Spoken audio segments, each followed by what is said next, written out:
Thanks for having us. We felt it was important to talk with you about the case definition that has gone through a couple changes.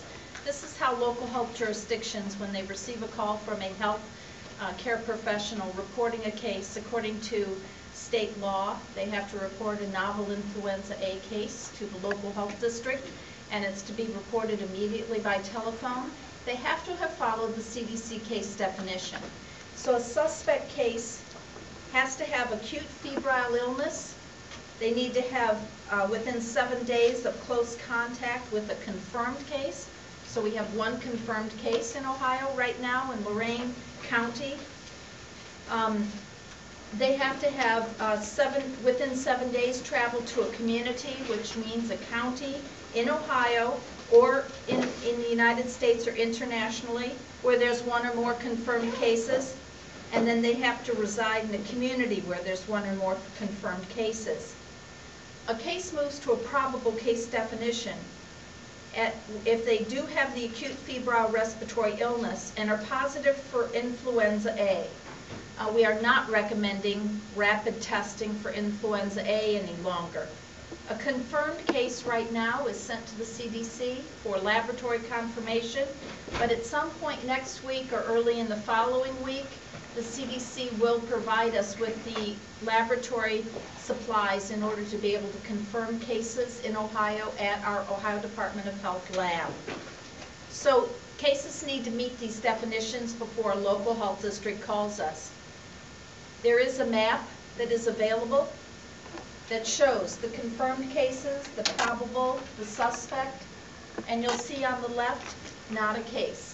So let's start with confirmed. That means the specimen came back from the Centers for Disease Control and Prevention and was determined to be confirmed for influenza A H1 unsubtypable. The probable cases are cases that were identified based on the case definition but also sent to ODH lab for testing.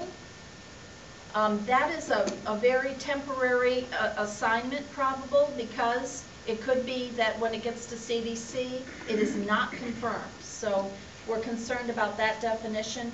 Suspect includes those cases that have been called into us. Not a case is important to recognize because when a case does not meet any laboratory confirmation or probability, it goes into our database as not a case. So it comes off of the listing we have of all the cases. On the map, you can see that as the blue gets darker, it indicates more cases that are suspect. The probable are in a yellow and a gold color, and the confirmed case is red. Thanks for the map. I want you to know there's a few other unique characteristics that have occurred just overnight with the CDC besides the case definition changing. There's recommendations to schools for closure. There's a separate recommendation for K-12 as well as higher education. And we feel that we could be impacted by this with the one case we have in Lorain, but possibly with other cases in Ohio. We also have questions coming in quite a bit to our information line about how to submit specimens. So now we're seeing some of the impact of people running out of swabs to collect specimens and needing to call for medical supplies. That's the current update with the cases in Ohio. And the local health districts, once they get the call about the potential suspect case, begins an investigation that looks into that case, takes a careful history, and also looks into the context of that case, with the idea that the contacts could potentially come down with influenza symptoms. So this fits into what you may be familiar with. A case is isolated for 7 days at home or in a hospital if they're hospitalized, and quarantined for 7 days, which means a quarantined person is not ill. They do not have symptoms, but they've been exposed, and the potential is that they will come down with illness and that we will need to get them isolated right away. So the local health districts continue to monitor those cases. Thanks very much. Hi, I'm Dr. DiOrio, Assistant State Epidemiologist at the Ohio Department of Health. I'm just going to talk a little bit about what we know about the science of the H1N1 virus. The H1N1 virus is a new influenza virus still is not completely known all the characteristics of the virus, and so we're working with our federal and our international partners, the World Health Organization, to try to understand more about the virus. It appears that the virus spreads like seasonal influenza viruses would, which is a respiratory spread, person to person. This virus is contagious and can spread that way. The symptoms of infection with the H1N1 virus are similar to the seasonal influenza virus infections, which would be fever, cough, sore throat, runny nose.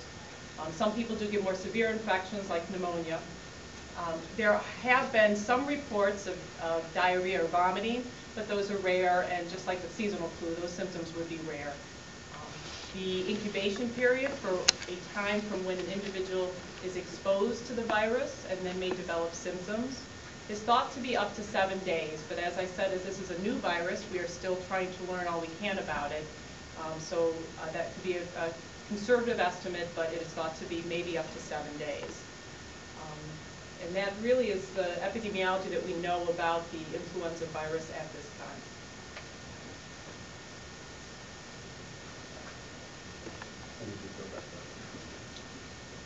Thank you so much. We are very appreciative of the collaboration that we've seen at the Ohio Department of Health with our local partners and with other partners around the state.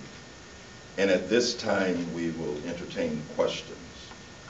Can you talk about why you made the decision not to do the rapid tests, which offer a much quicker diagnosis?